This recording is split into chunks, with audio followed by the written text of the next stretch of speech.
अनामियम के सभी दर्शकों को सादर प्रणाम। आज हम बात करेंगे एक ऐसी बीमारी के बारे में जो लगभग 60 से 70% आबादी को अपना शिकार बनाती जा रही है। पाइल्स, बवासीर या हेमरॉइड्स। दरअसल बवासीर कोई बीमारी नहीं है बल्कि बीमारियों का सिम्टम है। यदि शरीर में किसी तरह की बीमारियां उत्पन्न होने लग जाती हैं, जैसे कि कब्ज, लीवर प्रॉब्लम्स, रीढ़ में चोट, उदर संबंधी विकार, इंटेस्टाइन की प्रॉब्लम्स, ब्लड का किसी तरह का इन्फेक्शन या किसी प्रकार का कैंसर। गर्भावस्था के दौरान भी स्त्रियों में ये प्रॉब्लम देखी जा सकती है, लेकिन प्रसव के बाद वो अपने आप ठीक भी हो जाती है। जान लेते हैं पाइल्स या हेमरॉइड्स या बवासीर आखिर होती क्या है। एनल कनाल के आसपास हेमरॉइडल वीन्स या ब्लड वेसल्स होती हैं।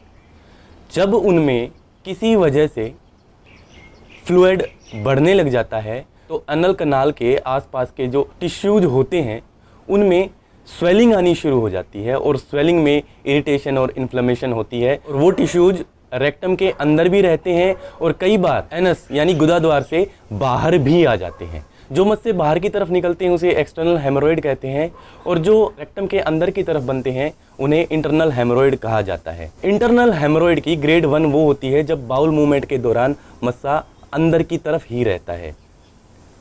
ग्रेड 2 का इंटरनल हेमरॉइड वो होता है जब मस्सा बाहर की तरफ आ जाता है बाउल मूवमेंट के दौरान और फिर बाउल मूवमेंट के बाद ऑटोमेटिकली अंदर चला जाता है।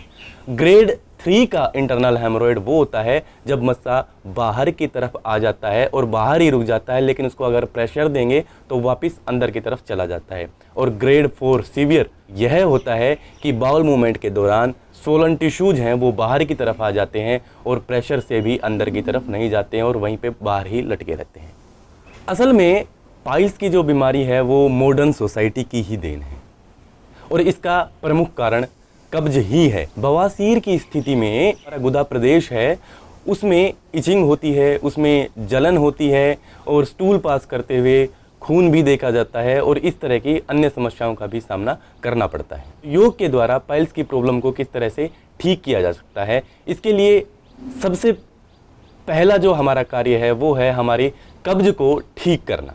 कब्ज के लिए मैंने एक डिटेल्ड वीडियो बनाई है, आप उसको आई बटन पर देख सकते हैं। इसके अलावा हमें कुछ आसन, बंद और प्राणायाम का हमें अभ्यास करना चाहिए। हमें उन सभी आसनों का अभ्यास करना चाहिए जो हमारे पेट को मजबूत बनाते हैं, जिससे जो मोशन है वो ढीला हो जाए, पेट की जो आते हैं उनमें फ्लेक्सिबिलिटी आए। हमें वो सब आसन करने चाहिए।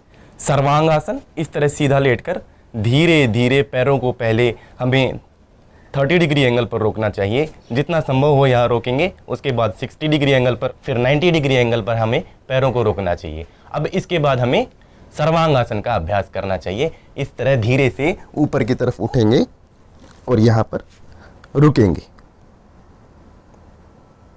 इसके पश्चात हमें पवन मुक्त आसन करना चाहिए। पहले सांस भरते हुए इस तरह से राइट पैर को उठाएंगे, सांस छोड़ते हुए पेट पर इस तरह से प्रेशर डालेंगे, हाथों से घुटनों को जकड़ते हुए, और सांस छोड़ के इसी तरह से माथे को घुटने पर लगाएंगे।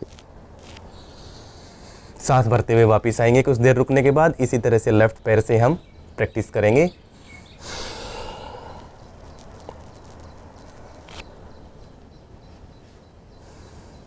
अब दोनों पैरों से प्रैक्टिस करेंगे।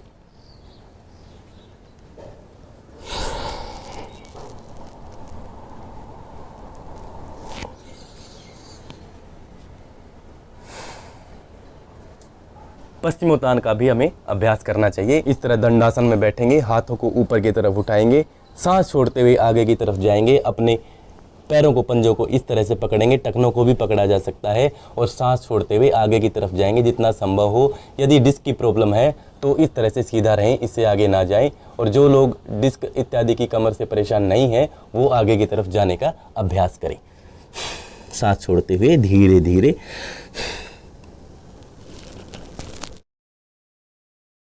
इसके पश्चात हमें मत्स्यासन का अभ्यास करना चाहिए। पैरों को सीधा करके भी किया जा सकता है और पद्मासन में भी किया जा सकता है। पद्मासन लगा के इस तरह सीधे लेट जाएंगे, गर्दन को इस तरह से रखेंगे, दोनों पैर के अंगूठों को पकड़ेंगे, चेस्ट को पूरा अप करेंगे, पेट को अंदर की तरफ पिचका लेंगे। इन सब आसनों के अलावा मैंने पहले आपको आसन बताए हैं जो कब्ज के लिए उपयोगी हैं, उन आसनों का भी हमें अभ्यास करना चाहिए। आसनों के पश्चात हमें प्राणायाम का अभ्यास करना चाहिए और प्राणायाम हमें करने चाहिए अपान मुद्रा में। अपान मुद्रा इस तरह से की जाती है जिसमें रिंग फिंगर और इंडेक्स फिंगर को अंगूठे से मिलाया जाता है, थोड़ा सा प्रेस किया जाता है और फिर हमें प्राणायाम का अभ्यास करना चाहिए। नाड़ी शोधन और भस्त्रिका इसमें बहुत ही ज़्यादा महत्वपूर्ण है और बहुत ही ज़्यादा उपयोगी भी है।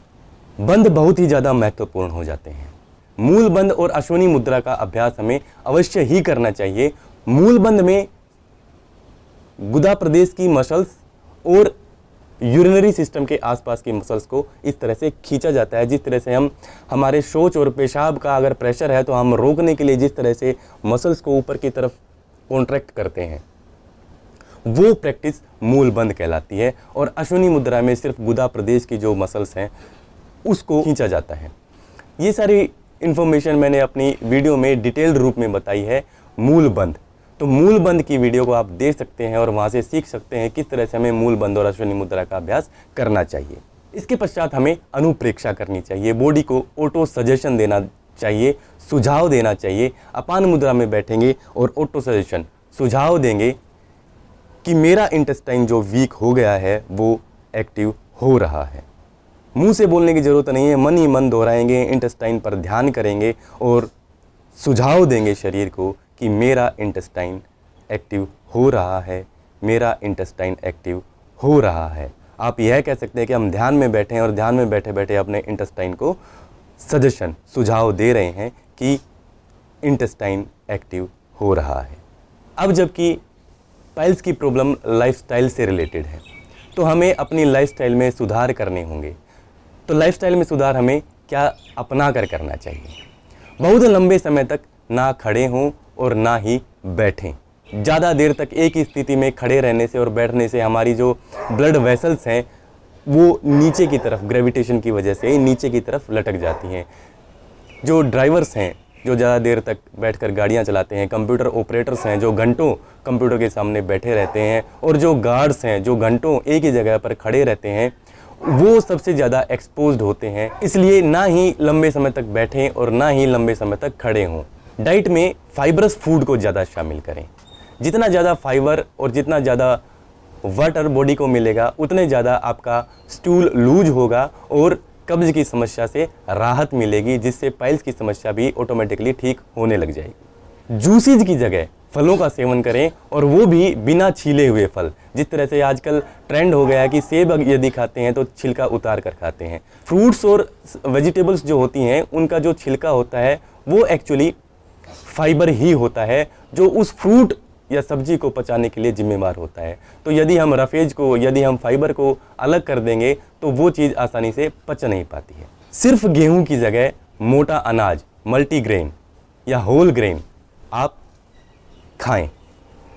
यदि सिर्फ गेहूं भी यदि खाते हैं तो चोकर समेत, छानस जो होता है उसके समेत रोटियां बनाएं और उन रोटियों का आप सेवन करें। कम से कम 4 लीटर पानी पिएं और सुबह 3 से 4 गिलास पानी पीकर थोड़ा सा टहलें और उसके बाद प्रेशर बनाकर ही फ्रेश होने के लिए जाएं।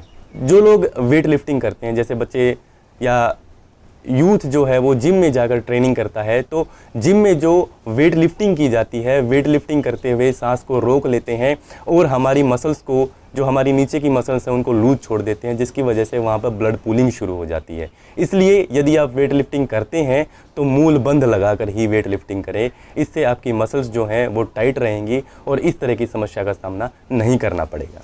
यदि ओवरवेट हैं तो वेट मैनेजमेंट अवश्य ही करें। ओवरवेट हैं यानी कि आप एक्सरसाइज नहीं करते हैं, यानी कि आपकी लाइफस्टाइल ख़राब है, यानी कि आप अच्छा खाना नहीं खाते हैं। इसलिए वेट मैनेजमेंट करें।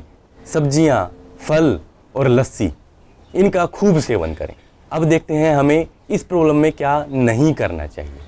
जब हम ऑफिसेज में जाते हैं तो आजकल ट्रेंड बन गया है टाइट और थिक कपड़े पहनने का। तो टाइट और थिक कपड़े नहीं पहनने चाहिए, विशेषकर उन लोगों को जिनको पाइल्स की प्रॉब्लम है। उन्हें कंफर्ट क्लोथिंग अपनानी चाहिए। Non veg, spicy food, oily food, junk food, packaged food, मैदा इत्यादि इन सब का हमें त्याग कर देना चाहिए। ज़्यादा समय तक कमोड पर ना बैठे रहें। आजकल जो वेस्टर्न स्टाइल के कमोड चल रहे हैं, अब बच्चों की और बड़ों की भी यह आदत हो गई कि न्यूज़पेपर या मोबाइल फ़ोन लेकर कमोड पर बैठ जाते हैं, उसका हमें त्याग कर देना चाहिए। कोशिश करें कि इंडियन जो टॉयलेट्स हैं उसी पर आप फ्रेश होकर आएँ और वेस्टर्न टॉयलेट्स को ना कहें। इन सब के अलावा एक महत्वपूर्ण नुस्खा मैं आज आपको बताता हूँ। रात को सोने से पहले 2 अंजीर भिगो दें। सारी रात जो अंजीर भीगी हैं, ओवरनाइट जो सोक्ड हैं, उन अंजीर को सुबह फ्रेश होने के बाद चबा चबा कर खाएं। और उन अंजीर को खाने के बाद 2 अंजीर उसी समय सुबह के समय पर दोबारा से भिगो दें और रात को यदि आप फ्रेश हो सकते हैं तो फ्रेश होने के बाद उन 2 अंजीर को खाएं। यानी 2 अंजीर रात की भिगोई हुई हमने सुबह खाई और सुबह की भिगोई हुई हमने रात को खाई। इस तरह से हमें 1 हफ्ते तक अंजीर का सेवन करना चाहिए। इससे जो हमारा इंटेस्टाइन है, इंटेस्टाइन इससे लूज हो जाता है, इंटेस्टाइन में फ्लेक्सिबिलिटी आ जाती है और जो कब्ज है उसकी समस्या ख़त्म हो जाती है। कब्ज की समस्या यदि ख़त्म हो गई तो ऑटोमेटिकली पाइल्स की समस्या तो ख़त्म हो ही जाएगी। इसलिए इस नुस्खे का अवश्य ही प्रयोग करें। आशा है यह वीडियो आपको पसंद आई होगी और योगाभ्यास और लाइफस्टाइल में चेंज करके आप अपनी इस पाइल्स की प्रॉब्लम्स से छुटकारा पा सकेंगे। आने वाली वीडियोज़ में आपसे फिर मिलता हूँ, तब तक के लिए सादर प्रणाम। आरोग्यवान भवतु।